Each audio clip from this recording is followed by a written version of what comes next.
তো বন্ধুরা, সবাই কেমন আছো? আশা করি যদিও প্রচণ্ড গরম, তবুও আমাদের সকলকে ভালো থাকতেই হবে। তো যাই হোক, আশা করি তোমরা সবাই ভালোই আছো। এখন ব্যাপারটা হলো, আজকে যদিও আমি 10 থেকে 15 মিনিট লাইভে থাকবো, বেশিক্ষণ থাকতে পারবো না, কাজ আছে 10টা থেকে আবার। তো একটা বিষয় আমি এলাম লাইভে ইচ্ছা করেই। গান তো শোনোই তোমরা, গান বাজনা শুনছো, বা এইসব কারণেই তো আমি অনুপ্রেরণা পাচ্ছি বলে এগোতে পারছি। ঠিক আছে, ওটা তো একটা আলাদা সাবজেক্ট আছে, ওটা চলছেই। এখন ব্যাপারটা হলো, আমি অনেককেই দেখি আজকের দিনে খুব হতাশ, মানে হতাশাগ্রস্ত হয়ে পড়ছে যে ওর এটা হচ্ছে না, ওটা হচ্ছে না, এই না সেই না।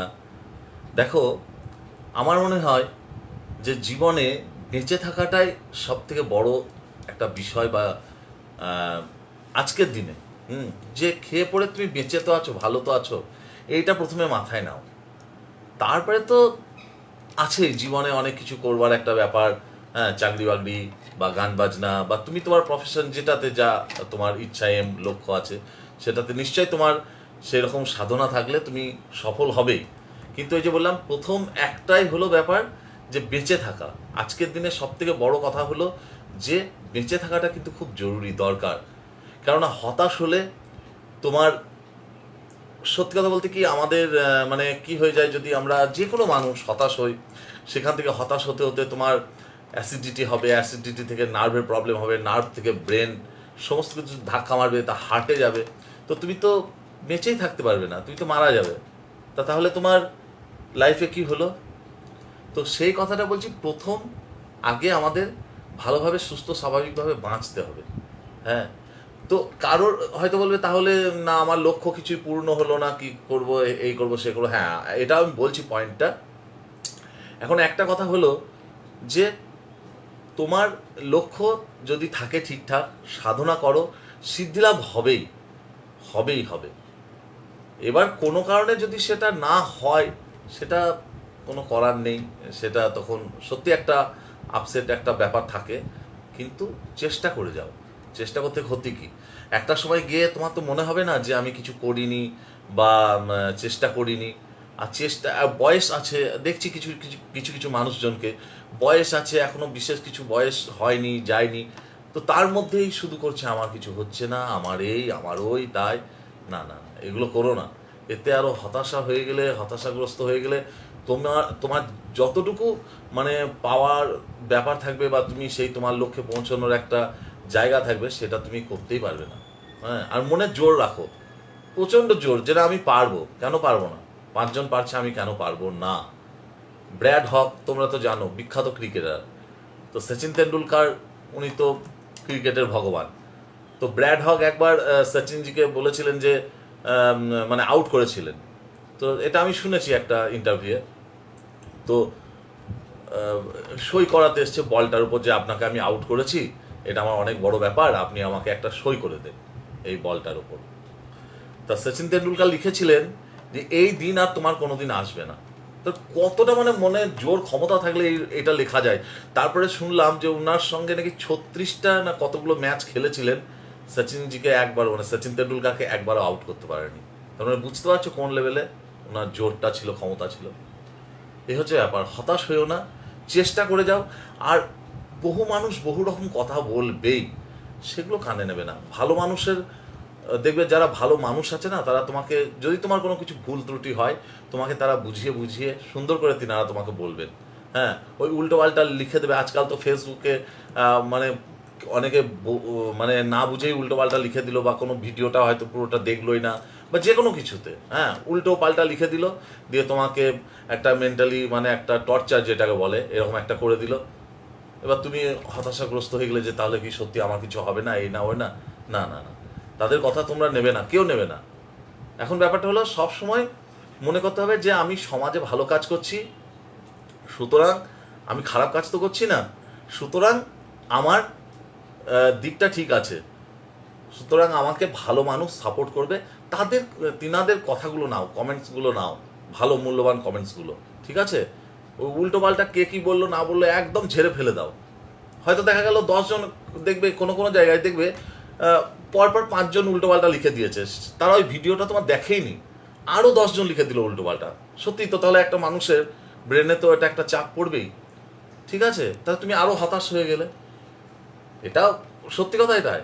সুতরাং ওই কথাগুলো নেবে না একদম, ওরা বলছে বলুক, দেখবে ওইখানে। কারণ তুমি আগে তুমি নিজেকে জানো যে তুমি কতটা ঠিক। কি বলছি বুঝতে পেরেছো? আগে তুমি নিজেকে জানো যে তুমি কতটা ঠিক। তুমি যদি মনে করো যে না আমি আমার জায়গায় ঠিক আছি, তাহলে তুমি ঠিক, একদম ঠিক। তারপরে তুমি আস্তে আস্তে মানে দেখো যে কোন মানুষ তোমাকে কিভাবে কি অনুপ্রেরণা দিচ্ছে, কিভাবে কি সেই সব মানুষগুলো দেখবে।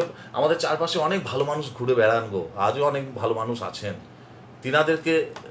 তিনাদের সঙ্গে গল্প করো, তিনাদের সঙ্গে বন্ধুত্ব করো, দেখবে অনেক তুমি অনুপ্রেরণা পাবে। আর এমন কিছু লোকজন আছে দেখবে তোমার সঙ্গে মিশছে, তোমার খারাপটা মানে ওরে বাবরে, মানে এমনভাবে মিশবে, সত্যি কথা আজকাল বোঝাও খুব মুশকিল। মানে খারাপটা তুমি কি করে মানে জানতে পারবে, সেটাও হয়ে যায় মুশকিল ব্যাপারটা। হ্যাঁ, কিন্তু তুমি দেখবে ওই যে বললাম, চোখ কান একটু খোলা রাখতে হবে আজকের দিনে। ওই খারাপটাকে কিন্তু তোমাকে একটু বুঝে নিতে হবে, ব্যাস। সেখান থেকে তুমি তার সঙ্গে কোনো তর্ক বিতর্ক ঝামেলা নয়, সেখান থেকে আস্তে আস্তে সরে এসো। কেননা ঘোলা জলকেও কাজে লাগে। আমার এক ছাত্র আমাকে বলেছিল খুব সুন্দর কথা, যে দাদা ঘোলা জলকেও কাজে লাগে। বললাম কী কারণে? বলছে যে আগুন নেভাতে কাজে লাগে না, অনেক সময় আগুন নিভে লেগে গেলে ঘোলা জল। বললাম বাহ, দারুণ কথা তো। এই হচ্ছে ব্যাপার। তার সঙ্গে সম্পর্ক ছিন্ন করার দরকার নেই, তাকে হাই হ্যালো করে সম্পর্ক তার সঙ্গে ঠিক রাখো, ঠিক আছে? তো যা কমেন্টস আসছে, কৌশিক শর্মা, কৌশিক ভাই বাংলাদেশ থেকে, দাদা হ্যাঁ ভাই ভালো থেকো। সুব্রত জানা, একদম ঠিক সুব্রত বাবু, অনেক অনেক ধন্যবাদ, এইভাবে পাশে থাকুন। আর যে কথাগুলো বলছি সত্যি দেখবেন। তাছাড়া আজকে আমি আমাদের গান বাজনা জগতেও দেখেছি, আমাদের কাছে তো বিভিন্ন ফিল্ডের মানুষজন আসেন। হ্যাঁ, সে মানে হয়তো তিনি সরকারি চাকরি করছেন, হয়তো তিনি বেসরকারি চাকরি করছেন, বা কেউ মৎস্য ব্যবসায়ী, বিভিন্ন ধরনের লোক আমাদের কাছে আসেন। তো কিছু কিছু জন এসে বলে আমার কি তাহলে গান বাজনা হবে না, আমার দ্বারা এটা হবে না, ওটা হবে না। হ্যাঁ, মানে পুরোটাই তাকে এমনভাবে এমন কিছু ভুলভাল লোক বুঝিয়ে দিয়েছে, মানে তার অনেক কিছুই হওয়ার কথা, জীবনে অনেক কিছুই হবে, বুঝতে পেরেছেন? তো এই হচ্ছে ব্যাপার।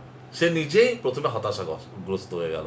হ্যাঁ, এই যে তুহিন আমাকে কমেন্ট করলো যে আমি কেবল এলাম, ও সবে এলো। তুহিন ভাই, ওর সম্বন্ধে আমি একটু বলি। ও সত্যি কথা এত ভালো ছেলে, আমাকে প্রচণ্ড ভালোবাসে।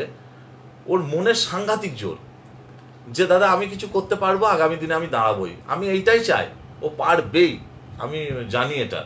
তাহলে তো আমিও তো জীবনে অনেক স্ট্রাগল করে, অনেক কষ্ট করে বড় হয়েছি, মানুষ হয়েছি। আমি সবসময় হাসি খুশিতে থাকি, তাহলে তা বলে কি আমার জীবনে দুঃখ কষ্ট কিছু নেই বা ছিল না? সব পৃথিবীর প্রত্যেকটা মানুষের জীবনে দুঃখ কষ্ট আছে। আমি এই কারণেই লাইভটা আজকে করছি, যে এত কিসের হতাশা যে কোনো কিছুতে দেখছি। হ্যাঁ, না এত হতাশা হলেও না। ওই যে বললাম, বেশি হতাশা হলে অ্যাসিডিটি হবে, অ্যাসিডিটি থেকে নার্ভের প্রবলেম হবে, নার্ভ থেকে ব্রেন গেলে ব্যাস তোমার গল্প শেষ, হার্ট ফার্ট সব শেষ। আর আজকে দেখছো তো, যে কোনো কিছু করতে গেলেই তুমি ট্রোলের মুখে পড়ছো। একটা ভালো কিছু করতে যাও, তোমাকে 10 বার ভাবতে হবে। হ্যাঁ, যে যদি কোনো কারণে কোনোভাবে মানে ভালোর জিনিসটাকে তো সমাজে খুব কম মানুষ এটা করছে, যে ভালো দিকটাকে উল্টো পাল্টাভাবে কেউ কিছু একটা ট্রোল করে দিতে পারলে ব্যাস সেটা নিয়ে শুরু হয়ে যাচ্ছে। মানুষ তো মানছি, কিন্তু কত আর মানে এক একটা মানুষ সেটাকে করবে, সামলাবে। হ্যাঁ, তো এই হচ্ছে ব্যাপার। তোমরা এগুলো একদম ভাববে না যে চাকরি হচ্ছে না, বা এটা পাচ্ছি না, বা গান বাজনার লোক বলো, বা আঁকাঝোঁকা বা ক্যারাটে যে যাই করো, যে দাঁড়াতে পারছি না, এই করতে পারছি না, ওই করতে পারছি না। না, কেন পারবে না? সব পারবে, সময় আছে তোমাদের হাতে, চেষ্টা করো। আমিও তো গ্রামের ছেলে ছিলাম, স্ট্রাগল করেছি, কিছু তো করেছি, মিথ্যে তো নয়। হ্যাঁ, আগামী দিনে আমার মনে জোর আছে, আমি অনেক কিছু করবই, পারবো, কেন পারবো না? তাহলে তো তোমরাও সেরকম করো, চেষ্টা করো, সব হবে লাইফে। আর সত্যি কথা বলতে কি, আর 5-7 মিনিট থাকবো, তারপর আমার 10টা, ওই 10টা 5-10 থেকে কাজ আছে একটা করতে হবে। এ হচ্ছে ব্যাপার। আর কৌশিক ভাই লিখেছ, যেসব মানুষ দিয়ে বিনা পয়সায় প্রচারণা করা যায়, সেই সব মানুষ দিয়ে আচ্ছা, যাই হোক, মানে বুঝতে পারছি যে মানে আজকাল এরকম অনেক ঠকবাজ মানুষ এসছে মার্কেটে, সে তো আছে, ওই তো বললাম ওইগুলোকে চিনে নিতে হবে। আর সুব্রত বাবু আপনি লিখেছেন যে এখনকার মানুষ হচ্ছে আহ, নিজেকেই শেষ করে দিচ্ছে, ওইটাই তো বলছি যে নিজেকে একদম ওই জায়গায় নিয়ে যাবেন না, ডিপ্রেশনে যাবেন না, সবসময় পজিটিভ। আমার গুরু আমাকে বলতেন, খুব সুন্দর একটা কথা বলছি শুনুন, বলতেন যে কৌশিক, ধরো তার প্রচুর টাকা পয়সা আছে, সে তার মধ্যে শুধু দেখবে যদি করে কিছু হচ্ছে না, কিছু হবে না, এই ওই, তার কাছে চেষ্টা করবে না যাওয়ার। অথচ একটা মানুষের কিছু না থাক কিন্তু অনুপ্রেরণা দিচ্ছে তোমাকে, বা তোমার কোয়ালিটিকে সম্মান করছে, তোমার গুণকে কদর করছে, তার সঙ্গে মেশো, দেখবে তাতে তুমি অনেক দূরে গিয়ে যাবে। কেননা তার কাছে তুমি পজিটিভ ভাইব্রেশনটা পাচ্ছ। আর ওই নেগেটিভ লোকগুলোর সঙ্গে যখনই আপনি মিশবেন, তখনই দেখবেন ব্যাস আপনার যতটা কেরিয়ার মানে ব্রাইট হওয়ার কথা, সেটা দেখবেন আপনার গল্প শেষ, আর ব্রাইট হচ্ছে না। হ্যাঁ, তো এই হচ্ছে ব্যাপার। আর তুহিন ভাই, দাদা রামপুরহাট তারাপীঠ চলো, তারাপীঠ যাবো রে ভাই। হ্যাঁ, সত্যিই যাবো, মা টানলে তো যাবোই। আর তবে মনে হচ্ছে মা এবার টানবেন। হ্যাঁ, কবে আমি তারাপীঠে যাব তোমার চরণ ছুতে, বসে আছি সেই আশায়, ও মা। যাক, এই যে দেখুন, আমি আমার এই গানটা নিয়ে আমি ছোট্ট একটা কথা বলি। তুহিন ভাই, তোকে ধন্যবাদ। দেখ, এই হঠাৎ করে এই গানটার কথাটা চলে এলো মনে। হ্যাঁ, আচ্ছা, সোমা বৌদি আপনি লিখেছেন যে কাজে আছি তাই দেখতে পাচ্ছি না, কথাগুলো খুব সুন্দর দাদা, অনেক ধন্যবাদ দিদি। হ্যাঁ, আপনি সুদূর আমেরিকা থেকে দেখছেন, আমি খুব খুশি হচ্ছি। হ্যাঁ, ঠিক আছে, পরে আবার দেখে নেবেন লাইভ, আমি যতটুকু পারছি বলছি। অন্যদিন একদিন আসবো, এই বিষয় নিয়ে লাইভে আসবো, কথাগুলো বলবো। কৌশিক ভাই লিখেছে ডিপ্রেশন আসলেই গান গাইতে হবে, সব চলে যাবে। দারুণ কথা বলেছো, দারুণ। আর কৌশিক ভাই বলেছে আমি মন্ত্রতন্ত্র কিছুই জানি না মা, এটা। হ্যাঁ, গান অন্যদিন গাইবো, গান তো গাইছি, বা দু এক লাইন আরো গিয়ে দেবো, কিন্তু ব্যাপারটা হচ্ছে যে আমার আজকে সত্যি কাজ আছে, 5-10 মিনিট পর আমি লাইভ শেষ করবো, তার দু একটা কথা বলে আমি যাবো। তো যেটা একটা ভালো কথা কি বলতে গেলাম, ভুলে গেলাম, যে হ্যাঁ, ওই তারা মায়ের ওখানে দেখি মা কবে টানছেন, তো সেখানে তো নিশ্চয়ই যাব। তো এটা হচ্ছে ব্যাপার যে আপনারা আবার আবার আর একটা কথা আবার বলছি যে ডিপ্রেশনে যাবেন না, ডিপ্রেশনে গেলে কিন্তু গল্প শেষ। আপনার যখনই কোনো প্রবলেম হবে, আপনি ঘুরতে বেরিয়ে পড়ুন, ভালো বই পড়ুন, আপনার কাছে সিনেমা হল থাকলে সিনেমা হলে যান, আনন্দ করুন, অনেক কিছু আছে বাঁচবার জন্য। শুধু আমি পড়ে গেলাম দিয়ে সরকারি একটা চাকরি পেলাম না বলে আমার জীবনটা শেষ করে দিলাম বা শেষ হয়ে গেল, না, এটা জীবন নয়। হ্যাঁ, আরো অনেক কিছু জীবনে করবার আছে। আমি আমি ধরুন গান বাজনা করলাম, আমি ধরুন গান বাজনাতে আমার ধরুন আরো অনেক কিছু পাওয়ার কথা ছিল, অল্প, আর সত্যি পাওয়ার কথা ছিল আরো অনেক অল্প বয়সে, সেগুলো পাইনি, কিন্তু আমি জানি আমি আজ একদিন একদিন পাবোই। তাহলে তার মানে বুঝতে পারছেন আমার মধ্যে সেই সাংঘাতিক জোরটা আছে। হ্যাঁ, তাহলে আপনারা অনেকে দেখছি, অনেক ছেলে মেয়েদের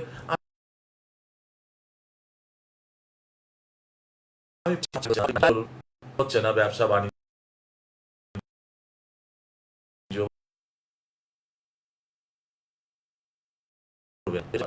মা তারার নতুন গান চায়। হ্যাঁ ভাই, আমি গান হ্যাঁ, সঙ্গে থেকেও আমি আরেকদিন লাইভে আসছি এই বিষয় নিয়ে। আজকে একটু ডিস্টার্ব হচ্ছে। জয় মাতারা, জয় মাতারা, জয় মা।